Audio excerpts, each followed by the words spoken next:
Hello friends, I am professor Ganesh भुंडवे।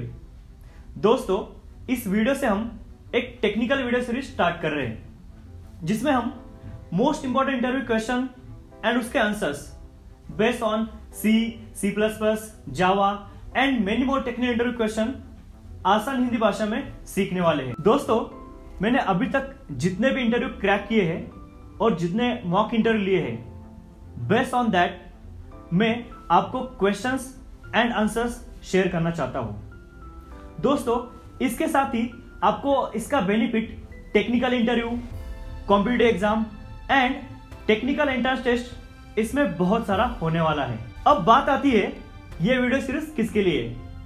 ये video series हर एक fresher and experience candidates के लिए from BCS, BCA, MCS, MCA, BIT and computer and from BTech जो software development में career बनाना चाहते हैं। तो चलिए दोस्तों, हम स्टार्ट करते हैं इस वीडियो में।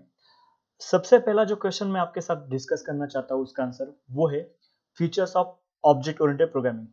दोस्तों, अब देखिए ये क्वेश्चन कैसे पूछा था इंटरव्यू में। यहाँ पे उन्होंने पूछा था कि explain features of object oriented programming by using some non technical example. मतलब वो बोलते हैं कि आपके सामने कोई नॉन टेक्निकल पर्सन बैठा हुआ है और आपको उस टर्म में एक्सप्लेन करना है। तो दोस्तों, मैंने दोनों भी केस यहाँ पे कवर किया है। एक तो आपका टेक्निकल भी रहेगा, follow by using some real time example. तो चलिए शुरुआत करते हैं। यहाँ पे हम पहले लिस्ट डाउन करेंगे जो जो फीचर्स है ऑब्जेक्ट ओरिएंटेड के, और उसके बाद हम एक एक करके उसको डिटेल में देखेंगे। तो सबसे पहला जो फीचर है वो है class, second object, third we have data abstraction, fourth we have encapsulation, fifth we have polymorphism, then we have inheritance, seventh one we have message passing। तो चलिए दोस्तों, हम सबसे पहला जो फीचर है क्लास वो देखते हैं।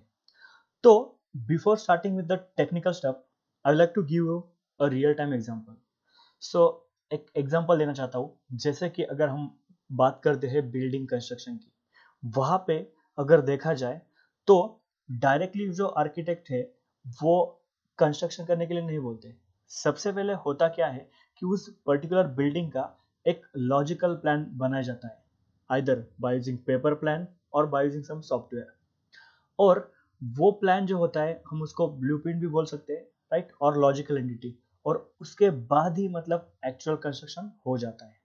ये रहा पहला एग्जांपल। सेकंड एक एग्जांपल मैं देना चाहता हूँ कार का। जैसे कि मैंने यहाँ पे एक डायग्राम आपको शो किया है, उसमें आप देख सकते हो कार के मैंने कुछ प्रॉपर्टीज एंड बिहेवियर यहाँ पे लिख दिए। जैसे कि कार अगर हम बात करेंगे तो एक कार एक वर्चुअल टर्म है, इमेजिनरी। मतलब हम जैसे कार बोलते हैं तो मतलब वो आपका लॉजिकल एंटिटी रहेगा। और जैसे मैं अगर पर्टिकुलर स्पेसिफिक कार बोलता हूँ, पर्टिकुलर मॉडल की, पर्टिकुलर कलर की, जैसे कि मर्सिडीज बेंज, ऑडी, तो वो एक उसका ऑब्जेक्ट होगा। तो यहाँ पे मैंने वही लिखा है, कार के कलर और मॉडल, राइट, उसको हम यहाँ पे फिलहाल बोलेंगे डेटा मेंबर्स। एंड कार के कुछ मैंने ऑपरेशंस लिखे जैसे कि स्टार्ट एंड स्टॉप, उसको हम बोलेंगे मेंबर फंक्शन। तो दोस्तों, हम अभी आगे उसको टेक्निकली देखते हैं, जो भी मैंने आपको रियल टाइम एग्जांपल दिए। तो जैसे कि मैंने अभी एक एग्जांपल दिया कि बिल्डिंग का प्लान जैसे लॉजिकल होता है, राइट, वैसे ही हमारा क्लास ये एक लॉजिकल एंटिटी है। उसके बाद जब हम जो भी बिल्डिंग का प्लान है वो पेपर पे लॉजिकली रेडी करते हैं, तो उस वक्त वहाँ पे वो जगह अलोकेट नहीं होती। वैसे ही हम जब क्लास डिक्लेयर करते हैं तो उस वक्त मेमोरी अलोकेट नहीं होती। वही सेकंड पॉइंट है हमारा। उसके बाद क्लास के अंदर होते वो है आपके data members and member function. So it is the collection of data members and member function. अब हम वो एग्जांपल के साथ देखेंगे। तो देखिए दोस्तों, यहाँ पे मैंने क्लास का एग्जांपल दिया है। इसमें मैंने क्लास का नाम EMP रखा है और उसके बाद यहाँ पे एक्सेस स्पेसिफायर प्राइवेट दिया है। And we have data members like roll number which is integer type, and we have this name which is character array of size 20। अब दूसरा जो मैंने एक्सेस स्पेसिफायर लिखा है, वहाँ पे मैंने मेंबर फंक्शन यहाँ पे लिखे, जहाँ पे आपके आते हैं एक्सेप्ट, एक मेंबर फंक्शन है, और दूसरी आपकी डिस्प्ले। अब दोस्तों, ये जो प्राइवेट और पब्लिक है, ये एक्सेस स्पेसिफायर्स, इसके बारे में हम डिटेल में आने वाले कुछ वीडियो में देखने वाले हैं। अब इसके बाद जो सेकंड फीचर है ऊप्स का वो है ऑब्जेक्ट। अब ऑब्जेक्ट देखने से पहले मैं आपको एक वही रिलेट करूंगा बिल्डिंग के प्लान का। अब देखो दोस्तों, बिल्डिंग का प्लान तो लॉजिकल रहता है और जब हम एक्चुअल में बिल्डिंग कंस्ट्रक्ट करते हैं तो उस वक्त फिजिकली जगह जाती है।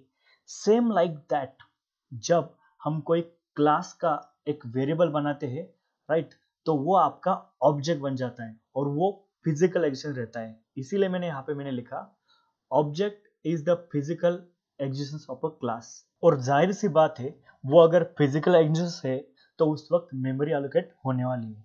वही मैंने यहाँ पे लिखा है, when we create object at that time memory is allocated. So अब एक एग्जांपल मैं आपको बताना चाहता हूँ। वो जो हमने देखा बिल्डिंग का प्लान, उस एक बिल्डिंग के प्लान से हम मल्टीपल बिल्डिंग्स बना सकते हैं। We can create number of buildings. उसी तरीके से हम एक क्लास से उसके बहुत सारे ऑब्जेक्ट्स बना सकते हैं। That's why I written here we can create number of objects from a single class. अब उसका सिंटैक्स देखते हैं दोस्तों। उसका सिंटैक्स जो है वहां पे हमें फर्स्ट क्लास नेम लिखना पड़ता है फॉलो बाय ऑब्जेक्ट नेम। तो चलो इसका एक एग्जांपल देखते हैं। यहाँ पे जो हमने पहला देखा था क्लास EMP, उसी का मैंने यहाँ पे नाम लिखा है और ऑब्जेक्ट का नाम मैंने लिखा है EOBJ। सो ये था ऑब्जेक्ट के बारे में। आपका नेक्स्ट है वो है फीचर डेटा एब्स्ट्रैक्शन। तो इसके बारे में बात करने के लिए मैं एक एग्जांपल देना चाहूंगा। अगर हम बात करते हैं ATM की, राइट, ATM हम यूज करते हैं और वहां पे अगर हम गए तो हम विड्रॉ करते हैं, उसके बाद चेक बैलेंस करते हैं, लेकिन हमें इंटरनल जो सिस्टम है कैसे मैकेनिज्म यूज किया है वो हमें नहीं पता होता। तो बाकी वो चीजें क्या करते हैं, वो हमसे हाइड करते हैं और हमें जितना भी जरूरी है उतना दिखाते हैं, राइट। दूसरा एक एग्जांपल, अगर हम बात करते हैं कार की, तो वहां पे कार के हमें कुछ फंक्शंस पता रहते हैं, जैसे कि इंक्रीजिंग एक्सेलेरेटर, अप्लाइंग ब्रेक्स, ये हमें पता होता है। लेकिन उसका इंटरनल कनेक्शन कैसे है, इंजन का कैसे मैकेनिज्म है, ये हमें पता नहीं होता। तो वो चीजें क्या होती है, हमसे हाइड की जाती है और जितना भी इसेंशियल है हमें जरूरी है उतने दिखाई जाती है। So here we see this data abstraction. Data abstraction means hiding the details and only showing essential information to the end user. End user मतलब नॉन टेक्निकल पर्सन। मतलब हम जब भी मतलब यूज करेंगे कोडिंग में, तो जितना जरूरी है एंड यूजर को उतना ही दिखाएंगे, बाकी जो चीजें है वो हम यूजर से हाइड करेंगे। ये है आपका डेटा एब्स्ट्रैक्शन। उसके बाद आपका अगला फीचर है दोस्तों, वो है एनकैप्सुलेशन। अब मैं आपको एक रियल टाइम एग्जांपल साथ बताना चाहता हूँ। यहाँ पे आप देख सकते हो कि यहाँ पे कैप्सूल है और इस capsule this consist of small small other we can say other tablets, और उसके अंदर क्या हो गया है, उसको बाइंड किया है, इकट्ठा कर दिया है, राइट। अब हम इसी से रिलेटेड एक बातें करेंगे। यहाँ पे देखो, एनकैप्सुलेशन मतलब क्या होता है कि जो भी क्लास के डेटा मेंबर्स और मेंबर फंक्शन है, हम उनको इकट्ठा टुगेदर बाइंड करते हैं एक यूनिट में। वो यूनिट मतलब हमारा क्लास रहता है, राइट। सो सिंपली यहाँ पे लिखा है मैंने, it is the mechanism of binding of data members and member functions together in a one unit. For example, यहाँ पे अब आप अगर देखोगे तो क्लास का नाम EMP है, राइट, और उसमें डेटा मेंबर्स दिए है और मेंबर फंक्शन दिए है, और उसको एक यूनिट मतलब क्लास के जरिए इकट्ठा हमने उसको बाइंड किया है। So this is what about encapsulation. So you can see here we have binded of data members and member function together. दोस्तों नेक्स्ट आपका जो फीचर है वो है पॉलीमॉर्फिज्म। यहाँ पे अगर हम ये वर्ड को स्प्लिट करते हैं तो पॉली मतलब मेनी एंड मॉर्फ मतलब फॉर्म, राइट। सो चलो उसको देखते हैं। एक्चुअली एक ग्रीक नेम है, उसका मतलब one name and multiple form. अब दोस्तों हम इसको थोड़ा सा इलेबोरेट करके देखते हैं। अब आप यहाँ पे देखो, यहाँ पे आपका प्लस ऑपरेटर है, राइट। सो अगर हम यहाँ पे करते हैं 5 + 3 तो हमें आंसर आने वाला है 8। वही चीज अगर आपके कंटेक्ट अलग होता है, अगर हम ऐसे करते हैं A + B, तो यहाँ पे आपका वो कॉन्कैट हो जाता है AB, मतलब ऑपरेटर एक ही है लेकिन उसके फॉर्म अलग अलग है। और एक एग्जांपल देखते हैं दोस्तों। अब आप अगर यहाँ पे देखोगे तो यहाँ पे दो फंक्शन को लिखे हैं हमने, राइट, उसके प्रोटोटाइप।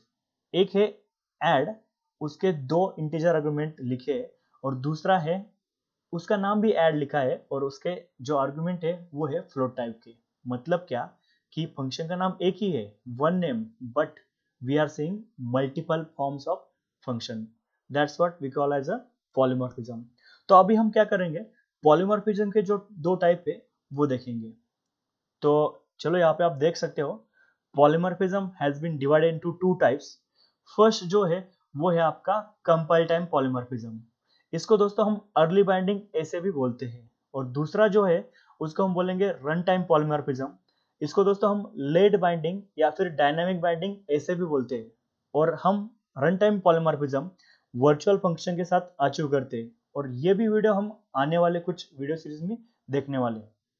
अब दोस्तों अगर हम बात करते हैं कंपाइल टाइम पॉलीमॉर्फिज्म, तो वो भी दो कैटेगरी में डिवाइड है।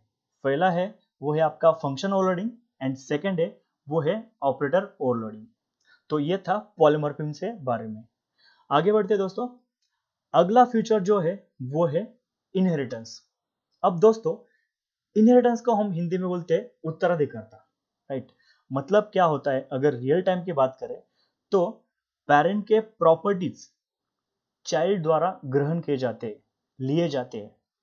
सेम दिस कंसेप्ट हम बात करेंगे अभी टेक्निकल। यहाँ पे होता क्या है कि मतलब एक क्लास के डेटा मेंबर्स और मेंबर फंक्शन दूसरा क्लास रीयूज कर सकता है, उसी को हम बोलते हैं इनहेरिटेंस। तो यहाँ पे मैंने लिखा है, it is the process of reusing data members and member functions of one class into the another class. इसको हम थोड़ा डिटेल में देखते हैं। चलो यहाँ पे मैंने एक डायग्राम ड्रॉ किया है। यहाँ पे आप देख सकते हो class A and class B. Class A को हमने बोला है parent class, and class B को हमने बोला है चाइल्ड क्लास। अब यहाँ पे अगर बात करेंगे हम, तो हम पेरेंट क्लास को बेस क्लास या फिर सुपर क्लास इस नाम से भी जाना जाता है। वही चीज आपका जो चाइल्ड क्लास है उसको डिराइव क्लास या फिर सब क्लास ऐसे भी जाना जाता है। अब हम इसका एक एग्जाम्पल देखेंगे। यहाँ पे अगर आप देखोगे तो सबसे पहले मैंने क्लास किया है, उसका नाम लिखा है पेरेंट, और उसके अंदर उसके डेटा मेंबर्स और मेंबर फंक्शन है। और दूसरा एक क्लास किया है क्लास चाइल्ड, और यहाँ पे आपका आता है access specifiers. Access specifiers can be public, private और प्रोटेक्टेड, राइट। मैं यहाँ पे जो भी मतलब कोडिंग बता रहा हूँ वो C++ से रिलेटेड है, राइट। तो आप मतलब जावा या फिर बाकी दूसरे जो ऑब्जेक्ट ओरिएंटेड प्रोग्रामिंग लैंग्वेज है उनका भी आप एग्जांपल दे सकते हो, there is no problem about it. तो ये आपका एक्सेस स्पेसिफायर अगले वीडियो में देखेंगे। अब यहाँ पे जो है वो है पेरेंट क्लास का नाम। और अगेन अगर हम बात करेंगे इस कंटेक्स्ट में, तो चाइल्ड क्लास के हमने डेटा मेंबर्स और मेंबर फंक्शन लिखे हैं। अब दोस्तों मैं एक टेक्निकल एग्जांपल बताता हूँ। मान लो कि आपका पेरेंट क्लास में 10,000 लाइन का कोड लिखा है, और अभी मान लो कि आपको अगर वही कोड लिखना है दूसरे क्लास में, तो हम वो दोबारा इतने 10,000 लाइन का कोड नहीं लिखेंगे। सिंपली हम क्या करेंगे, उस पर्टिकुलर पेरेंट क्लास को इनहेरिट करेंगे। जब भी हम यहाँ पे इनहेरिट करते हैं बाय यूजिंग दिस सिंटैक्स, तो आपका पूरा जो कोड है पहले वाला वो यहाँ पे अपने आप आ जाएगा। दैट्स व्हाट हम बोलते हैं कि रीयूज करेंगे कोड हम, right. So this is what about inheritance. तो दोस्तों अगला जो फीचर है वो है मैसेज पासिंग। अब अगर हम मैसेज पासिंग की बात करें तो थोड़ा रियल टाइम में रिलेट करता हूँ। जैसे अगर हम बात करें रियल टाइम में कि एक आदमी दूसरे आदमी के साथ कम्युनिकेट करते हैं कुछ चीजें ट्रांसफर करने के लिए, कुछ डेटा ट्रांसफर करने के लिए। वही चीज अगर हम यहाँ पे बात करेंगे तो यहाँ पे क्या होता है कि ऑब्जेक्ट एक दूसरे के साथ कम्युनिकेट करते हैं। तो वो कैसे करते हैं हम यहाँ पे देखेंगे, राइट। तो मैंने यहाँ पे लिखा है, it is mechanism of communicating with objects. मतलब क्या होता है, यहाँ पे ऊप्स में एक ऑब्जेक्ट दूसरे ऑब्जेक्ट के साथ कम्युनिकेट करेंगे, कुछ मैसेज पास करेंगे, दैट इज डेटा। तो यहाँ पे आप देख सकते हो कि we have first object that is obj1 dot my function, ये एक फंक्शन का नाम है, और दूसरा ऑब्जेक्ट है आपका obj2। तो यहाँ पे मैंने लिखा है this what object name 1, this is again a function name, and this is object name 2। So these two objects are communicating with each other by using my function. So this is what about message. दोस्तों अभी के लिए इस video में इतना ही। अगर आपके concept अच्छे से क्लियर हो गए होंगे तो इसको लाइक करना, आपके दोस्तों और रिलेटिव के साथ शेयर करना और अगले वीडियो देखने के लिए चैनल को सब्सक्राइब करें एंड बेल आइकन प्रेस करें।